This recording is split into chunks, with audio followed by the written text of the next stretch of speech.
You ask Tiger to calculate. This deals with linear inequalities with one unknown.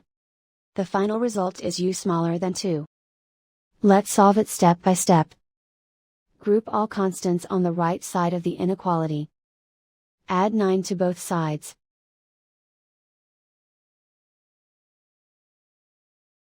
Simplify the arithmetic.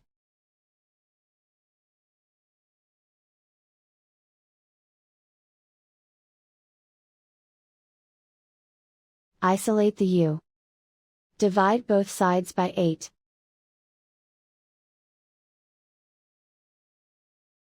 Simplify the fraction.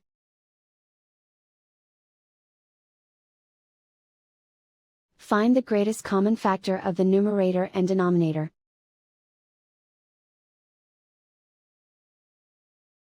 Factor out and cancel the greatest common factor.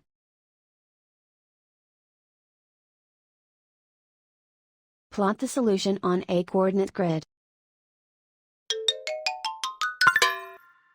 And so the final result is u smaller than 2.